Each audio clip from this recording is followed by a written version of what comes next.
Verbal or life. All right, how's it going, everybody? Let me get the mic over here.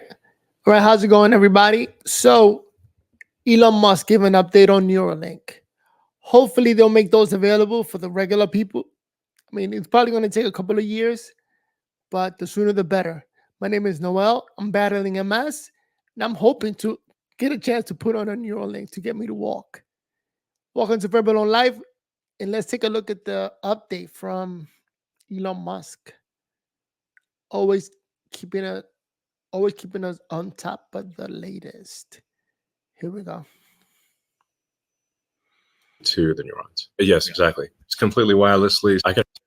Welcome. I hope this is working. Welcome to Neuralink live update. We're going to tell you about the progress of the first patient with the Neuralink, Poland, and do a recap of the progress there. Then talk about what changes we were making for the second patient, which we're hoping to do an implant in the next week or so. And this is for our first product, which is called telepathy, which enables you to control a computer or a phone just by thinking. So we'll start off with just some introductions. DJ, you want to start? Hi everyone, my name is DJ Saul. I'm an electrical engineer and a chip designer by training. I led the design of several generations of the Neuralink implant. Currently, I was on the founding team and currently a president. I'm Matthew McDougall. I'm a practicing neurosurgeon and head of neurosurgery at Neuralink. Yeah, go ahead. Yeah, head of brain interfaces applications. And I'm Bliss. I'm a software engineer at Neuralink, trying to figure out how to turn brain activity into cool stuff in the world. All right, thank you. Let's see. So we'll just get going into the presentation. Our first product is something, like I said, we call telepathy, which enables the person with the Neuralink implant to control their phone or computer just by thinking. And once you can control your phone or computer, you can essentially control almost anything, literally just by thinking. So there's no eye tracking or anything. It is purely your thoughts. This is really quite a profound device that can help a lot of people who have lost the connection between their brain and body. Imagine people like Stephen Hawking, imagine if he could communicate at the same speed as someone who still had the connection to their brain and body. It's really something that can help millions of people around the world. And it's part of our overall goal of enabling very high bandwidth connection between the brain and your. By the way, Stephen Hawking had ALS, so he didn't have ability to move any of his muscles, and it was a miracle how they kept him alive so many years after being diagnosed. But this definitely would have helped him a lot. And the rest of the world and your computers. The long-term goal, which sounds a little esoteric, is to mitigate the risk of AI by having a sort of closer symbiosis between human intelligence and digital intelligence. But that'll take many years. Along the way, we're going to help solve a lot of brain injury or spinal injury issues. And then with our first product, telepathy, that's going to be really quite profound. There is also potential long-term for bridging the gaps. So if there are damaged or severed neurons, being able to span the gap between the brain's motor cortex to the spine to enable someone to use their body again. I think that would. And by the way, I like the fact that the first patient wasn't perfect. Like, nothing really harmful happened to the guy, but they learned a lot and they were able to improve on the technology. So by the time they come up with a commercial technology, it'll be much, much better. It'll be very exciting, and that is something that is possible in the long term. And then our second product, which we've demonstrated to work with monkeys, is blindsight, which would enable someone who is completely blind, lost both eyes, or completely lost their optic nerve to be able to see. So that's something that we hope to demonstrate in the future. And I think the regular public doesn't understand how great it is to be able to restore your sight or to restore anything after you lost it.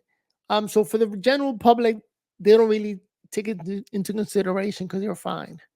But for those of us who are disabled, please, new stuff. Let's go. So this just gives you a sense of what the device is. A way to think about the Neuralink device is like a Fitbit or an Apple Watch with tiny wires or electrodes. Those tiny wires are implanted in the brain and they read and write electrical signals. A lot of people think the brain is this incredibly mysterious thing. It is mysterious in a lot of ways, but it does operate with electrical signals. So if you can read and write those electrical signals, you can interface with the brain. And the device is sized so that it is the same size as the piece of skull that is removed. So if it's like a few centimeters diameter of skull that's removed, we replace that with the device after implanting the tiny wires with the surgical robot. And that enables read-write capability to the neurons. Yes, exactly. It's completely wirelessly. I could have a Neuralink right now, you wouldn't know. and it charges inductively. So you could just basically have an electromagnetic pad that you charge the device with. So yeah, it's like an Apple Watch, exactly. So Except that it's actually a much harder technical challenge to solve, given that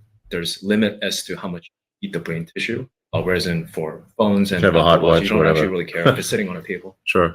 And you know what? I'm glad that Elon Musk got a lot of money, because talk about the investment that you got to make, like for trial and error, and try to develop this technology, millions of dollars. So thank you, Elon, for investing on this and making and knowing that this is going to work and going to prove positive. Yeah, it's Wow. got to go through scan and stuff Mhm. as well in our case. So it is a tougher challenge to charge and to have high bandwidth communications, given that it's got to go through skin and hair and stuff. We have solved it. But we have solved it, yeah. Yeah, so our first step with the telepathy is basically to unlock digital independence for people with paralysis and to allow them to control the computer just with their mind without moving their body. And our goal is to provide them the same level of control, functionality, and reliability that I have when I'm using a computer. Even better than the level of control I have. It's And not a high bar for you. To be clear, this guy, he's controlling this with his brain. So he's not, you can't see his hands in this video, but he's not using a mouse and keyboard. Just thinking about how to move the cursor and playing Civilization 6. No eye tracker. Right, there's no eye Completely tracking. He's Correct. live streaming it. He's- Like, you this can go is watch this on Twitter. Just thinking. Yeah, That's it. Just thinking. Just a couple days Like ago. cursor move here. Yeah, this is like last night or 2 nights ago. or something. yes. Yeah. I think the way he also described it is he's using the Yeah. There's many more videos on the platform. Yeah, so he's streaming that live and also can talk and move his head with the problem multitask. Yeah, you can also, if you join this live stream, you can ask him questions. He'll tell you all about what it's like to move. Also, I think I haven't played Civilization myself, but I think this is actually not easy mode. This is expert This is Emperor mode. Emperor mode. If you have played Civ, Emperor mode is like the highest difficulty level. Just the point is, this is a cognitively demanding task while live streaming, playing the hardest mode of the game, and he's able to do that while moving Yeah, the cursor. talking, engaging with the audience Yeah. while playing. One of the other games he likes to play a lot is chess. I think it gets lost sometimes that he's actually playing speed chess, Against me, yeah. which requires an incredibly high fidelity degree of control and speed of control in order to be able to win. So also another cool stuff about our device is that use it anywhere, anytime.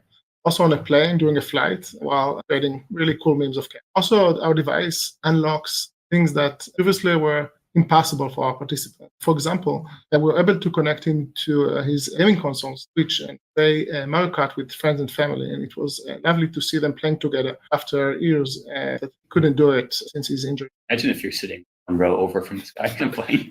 You look over, he's making a cat meme. No hands, no movement. Yeah, Live in a real world. yeah, it's strange time. Yeah, and he loves using the device and using independently daily to watch videos, read, play games using the browser. And the key metrics that we care is to make sure our device is actually useful, is to basically the amount of hours we use the device daily and weekly. And we track it since the surgery. And on weeks that he's not too busy and not traveling, he can even reach 70 hours of using the device a week.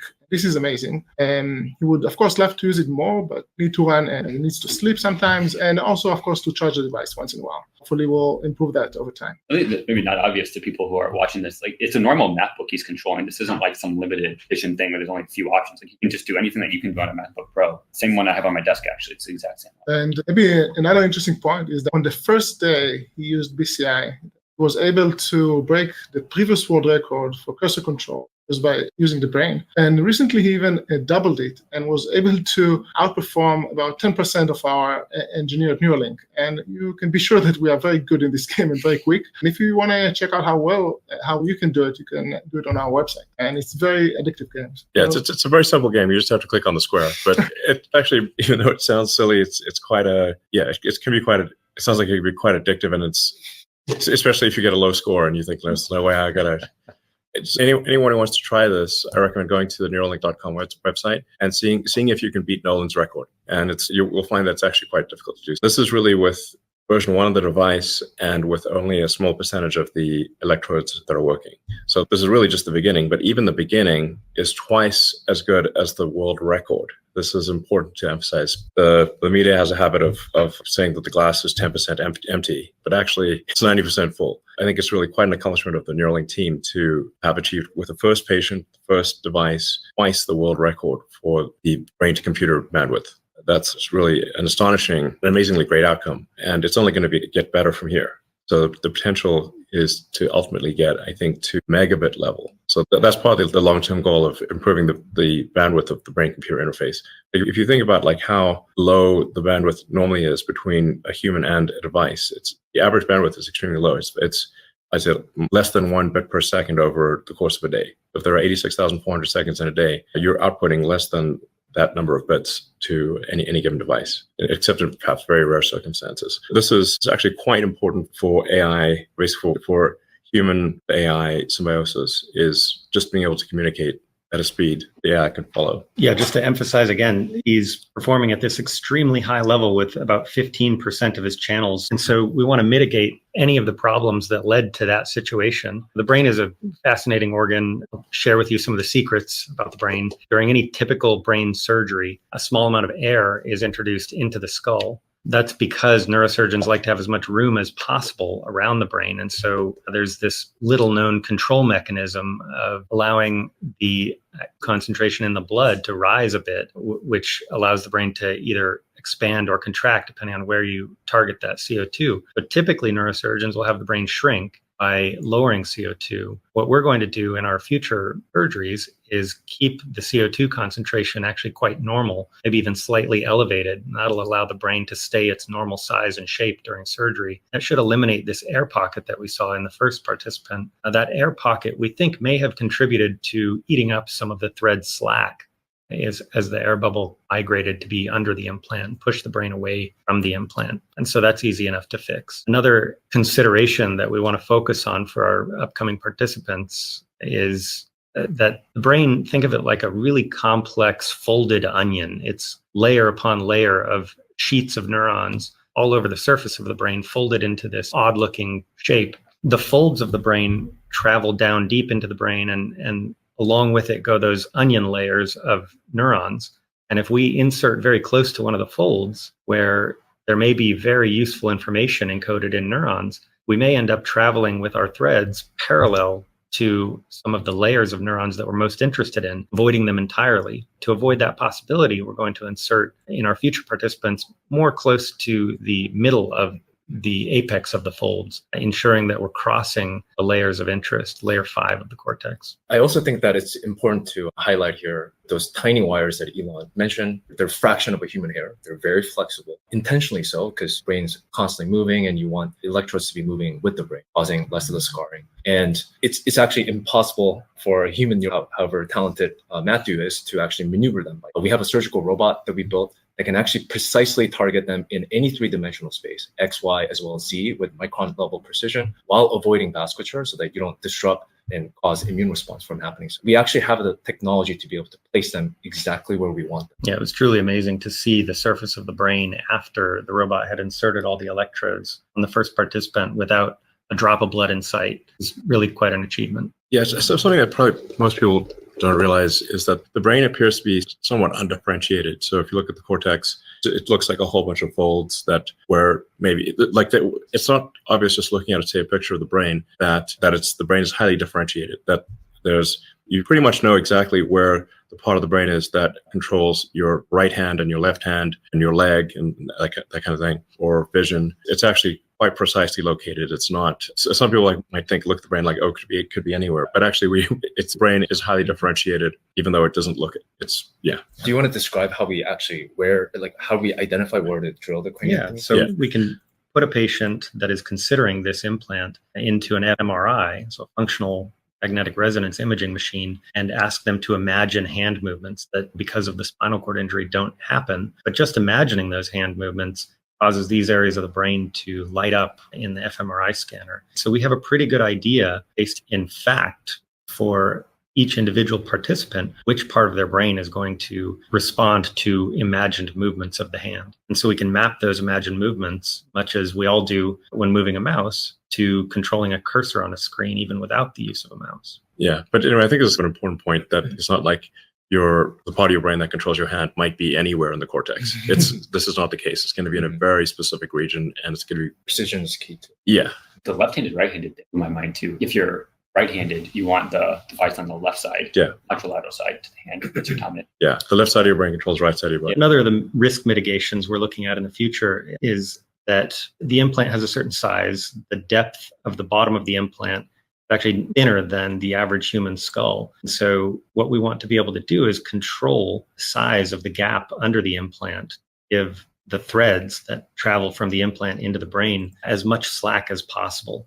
We didn't do this in the first participant because we didn't want to manipulate any of their tissue that we didn't absolutely have to. In upcoming implants, our plan is to sculpt the surface of the skull very intentionally to minimize the gap under the implant such that the bottom of the implant travels perfectly flush with the normal contour of the inner side of the skull. That will put the implant closer to the brain. It will eliminate some of the tension on the threads. We think it will reduce some of the tendency of threads to retract. And we actually built a tool to do.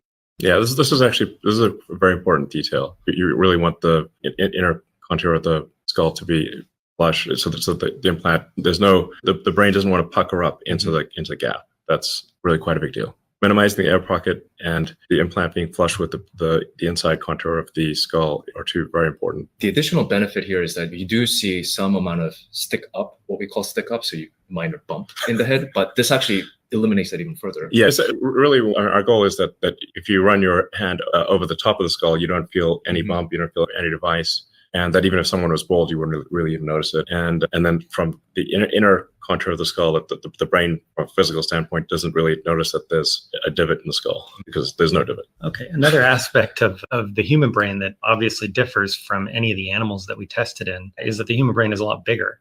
And so you may not realize that means the human brain moves quite a bit more than any of these other smaller brained creatures.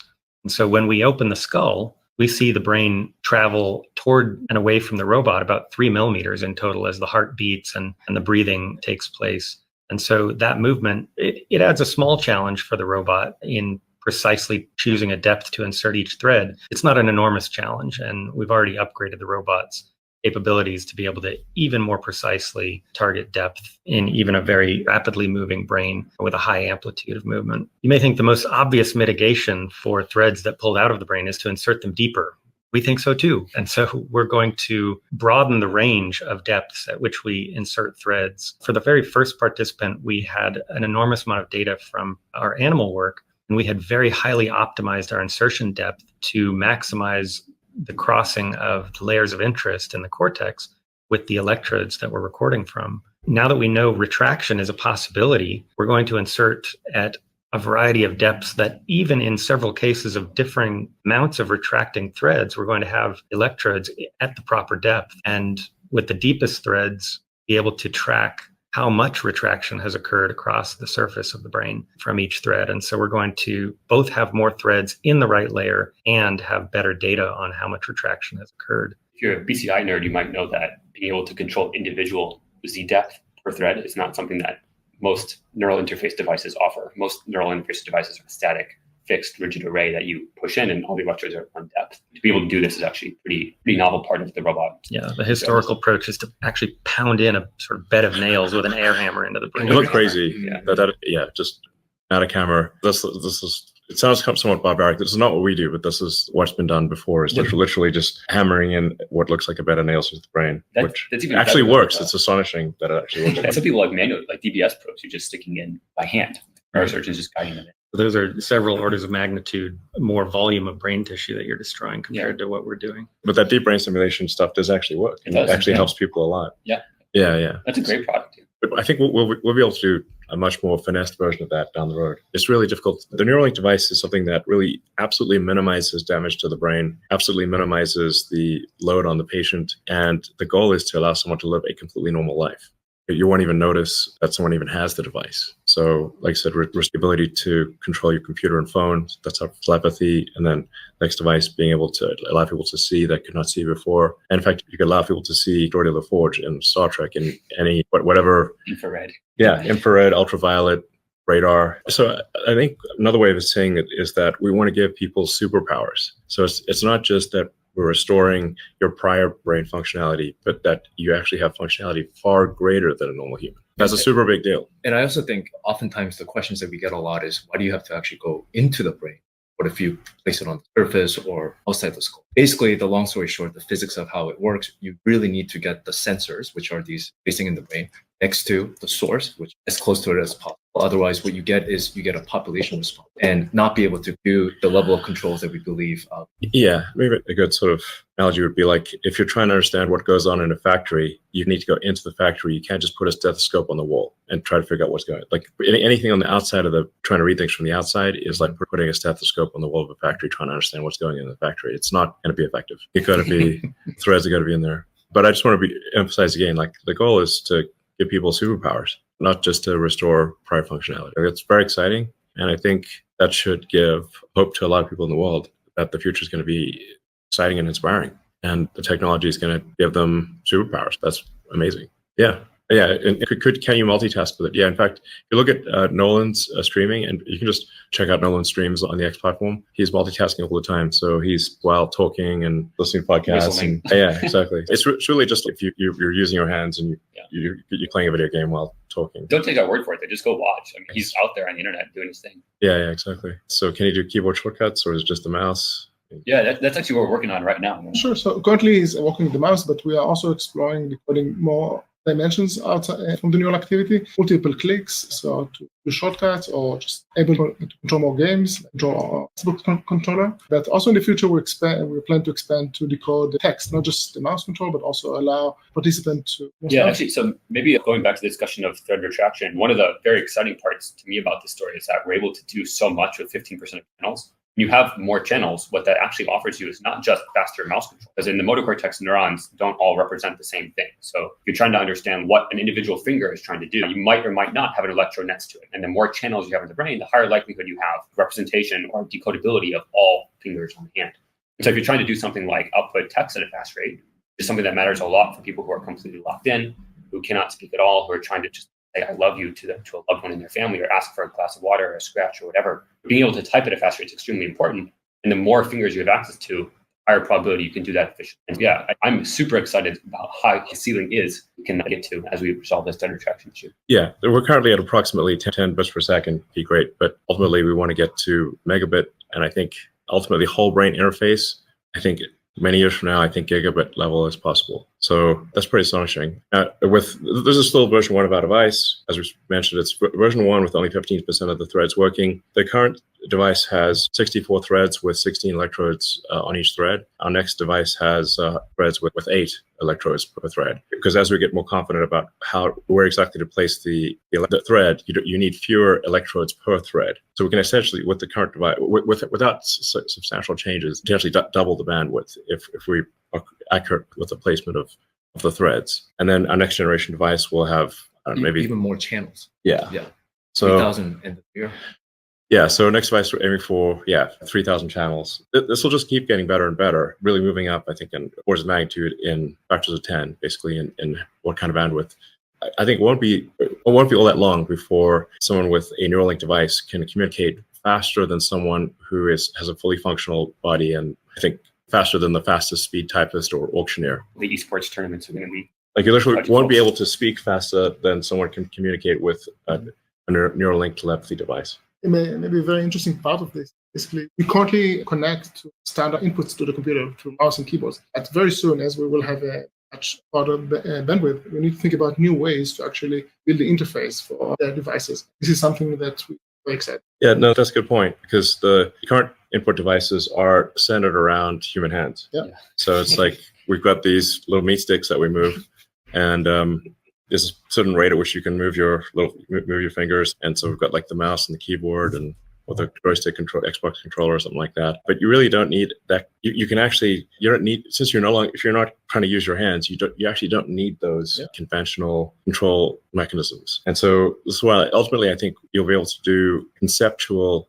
telepathy, like where you can communicate entire concepts to someone else with a Neuralink or to the computer. Even today, we have some problems here where if you don't feel the mouse clicking under your finger, how do you know it actually happened? Because you're seeing it on the screen, but you don't actually feel the mouse click. You don't have the proprioceptive feedback of the keys under your fingertips or the trackpad under your. So there's all sorts of interesting UX challenges how to actually give the user some sense of what their decoder is actually doing or what the Neuralink is actually doing when they're trying to use.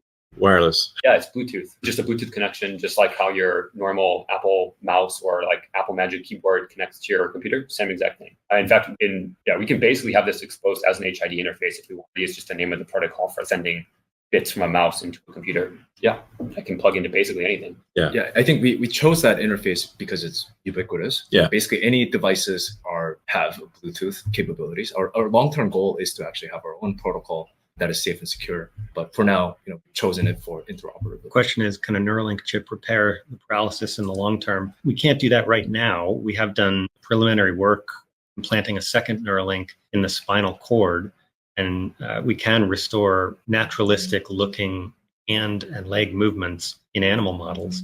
But this isn't something that is, don't hold your breath waiting for it. It's going to be a while. We've got a lot of work to do. But yes, there's no reason in theory that we can't repair paralysis. Yeah, essentially, there's no physics barrier to fully solving paralysis. That is perhaps a way to say it, that you've got signals coming from your motor cortex that if they are transferred past the point where nerves are damaged, essentially it's basically a communications bridge. So you bridge the communications from the motor cortex past the point in the neck or spine where the nerves are damaged. And it is possible from a physics standpoint to restore full body functionality. It's a very hard technical problem, but there is nothing that prevents it happening from a physics standpoint. In terms of next phase of rollout, we really want to make sure that we make as much progress as possible between each Neuralink patient. So we're only just moving now to our second Neuralink patient, but we hope to have, if things go well, high single digits this year. And I don't know, maybe this is somewhat dependent on regulatory approval and how much technical progress we make, but within a few years, hopefully thousands. Yeah, and I think one thing that is important to highlight is that it's not that we built only one device and one surgery. We've done hundreds of surgery. We've built thousands and thousands of devices, even for just the ability to earth any sort of low frequency failure mode. We have already been investing very heavily in infrastructure to be able to scale this thing on the device manufacturing side, as well as on the surgery side of things. We want to be able to help as many people as quickly as possible. We go through obviously the appropriate hurdles that are regulatory challenges and proving out the device with. Yeah, the device implantation really needs to become almost entirely, if not entirely, automatic. In the same way that, say, LASIK eye surgery is done, you don't have an ophthalmologist with a laser cutter by hand. That would be crazy. But the ophthalmologist oversees the LASIK machine and makes sure that the settings are correct. And then the machine does everything and restores your eyesight. It's really remarkable how many people have had their eyesight restored with LASIK. And I think there's another one called Smile. They keep making it better. We need to have something similar for a Neuralink implantation so that you basically sit down and whatever whatever kind of upgrades or brain fixes are needed, that's reviewed by a medical expert. So we want to make sure that it's reviewed correctly, but it really needs to be automatic. So you sit down and within 10 minutes, you have a Neuralink device installed very fast. It's very cyberpunk, Deus Ex, if you played those games. When will Neuralink start to interface with other devices like wheelchair? It's a great question. We're currently focusing on controlling computers and unlock independence in the virtual world. Of course, our plan is, as you mentioned earlier, robotic arm and wheelchair unlock independence in the physical world. This, of course, add additional risk if you make mistakes with your computer. There's additional risk to that, but we are working with the FDA to allow us to. Well, it seems like if the wheelchair has an app, the wheelchair just needs to have an interface. It does. Yeah. So if the wheelchair has a Bluetooth interface, you could just Bluetooth interface to the wheelchair. Yeah. And that's probably something we should do pretty soon. It's really a matter of paperwork. Showing that you don't want to drive off a cliff. I think we can limit the speed. So it doesn't go careening off into disaster. Yeah. But so just make it go slowly at first. But yeah, so being able to really the Neuralink device just should work generally for anything that's got a Bluetooth interface, including potentially an Optimus. Yes, you could communicate with Optimus. Yep, absolutely. Optimus will also be able to talk to Optimus, but why not just beam it? But you could just and instead of talking, you could just beam it directly. Or if someone has lost the use of speech, then they can still communicate to an Optimus. They can communicate telepathically to Optimus or by Bluetooth, and so even if someone has completely lost the ability to speak, they could still control out or their computer or phone. Also, if you have an Optimus and you have a Neuralink, you can just directly map the brain signal to control of the physical arm of the robot, and that's a very meaningful thing. If you're folks that have spinal cord injury, one of the biggest requests is to be able to scratch yourself. It's something that's quite annoying, actually. And if you have a scratch on your face, you can't fall asleep until you scratch it. It's very convenient to be able to move something physically towards you to be able to scratch. Similar things like eating food. If you need somebody to feed you, it's very hard to have dinner with friends in a way that is a normal social experience. And so if you can feed yourself, pick up a fork and actually eat a piece of chicken on your own, that's a big deal. It prevents and saves a lot of interactions with caretakers and other people in your life that you rely on to take care of. It really increases your. I think an exciting possibility long term also is to say, if you take parts of the Optimus humanoid robot and you combine that with a Neuralink, let's say somebody has lost their arms or legs, we could actually attach an Optimus arm or Optimus legs and do a Neuralink implant so that the motor commands from your brain that would go to your biological arms now go to your robot arms or robot legs. And again, you have basically cybernetic superpowers. Actually, so the latency from the Neuralink to your hand would probably be slightly faster than it is just to go to your physical hand. So you can imagine if you're a piano player or I don't know, anything that requires extremely fast hand movements, that you could actually have a pretty imbalanced right hand robotic arm control versus left hand physical arm control. That's one of them. Yeah, like I said, it's just a cyberpunk Deus Ex future where you have cybernetic upgrades that are actually better than your biological, and certainly we'll have a much as particularly as we expand to a large number of customers or patients for Neuralink, the understanding of the brain will improve dramatically, because really there isn't a very fine-grained understanding of the brain today because there's just the sensors aren't good enough. You got fMRI, which is pretty good, but it's still not as good as actually having high bandwidth electrodes in the brain. Yeah, I think this is underappreciated as a research tool to move that whole effort forward of really knowing what the physical substance of human thought is. We don't know to the degree that we need to. So Neuralink is actually a very powerful research tool. Yeah, I think we can ultimately understand and fix quite severe psychosis, or if somebody's got like a delusion that they have a chip in their brain. I was wondering if you're going to mention that one. We just want to be clear, there's only one person with a Neuralink chip in their brain. So for people out there who think we've put a chip in their brain, we'd like to assure you, for what it's worth, you probably won't believe us, but we did not put a chip in your brain. Okay, so there's actually a remarkable number of people who think we have put a chip in their brain, but we have not. But in the future, if you would like us to put a chip in your brain, which will perhaps help with the issue of thinking that you have a chip in your brain, then we will be able to do so. There are people that have severe schizophrenia. They've got basically things that their brain is malfunctioning in some way. And this is actually due to really like physical circuitry issues. You can think of the brain as... I wish I had a chip in my brain, but that's besides the point.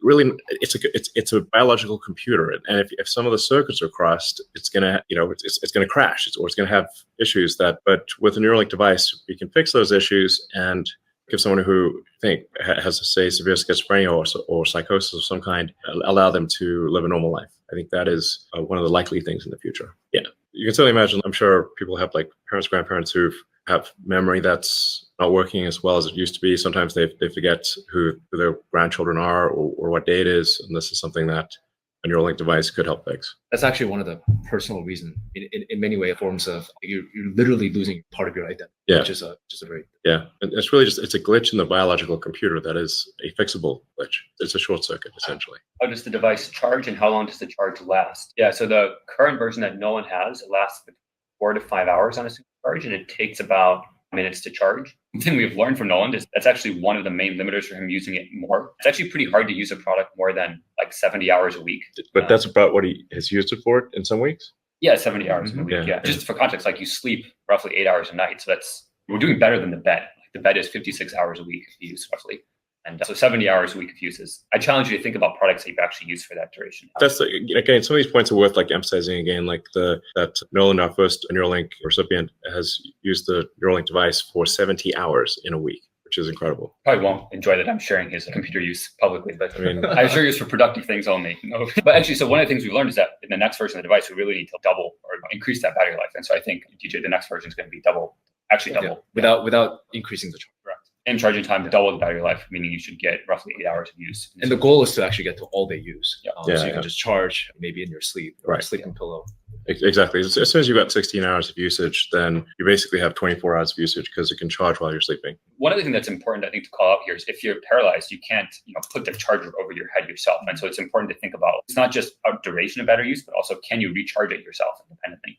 So we spend a lot of time thinking about how to make that feasible, because then that means that you can, this is what Nolan does, you can use the device, charge it, use the device, charge it, use the device without needing anybody to come in and help you with that, which is a big deal if you're trying to play Civ until 5 a.m. at night when your family's asleep. And the way in which he does that is that there is a charger coil that's about this big, and we actually put it in the sleeve of a hat, Little beanie. or a beanie, and then he wears it and then says with the voice command, charge. Charger energize. That's the one he likes. How would writing work? Yeah, the current device that Nolan has is reading. So it's trying to read his essentially wrist movement from one hand. That's also worth pointing out. In the future, I think it would be pretty cool to roll into a second implant that would allow the other hand to be used and also have obviously higher active electrode count. So then you could essentially play games two-handed, because that's normally how you play games.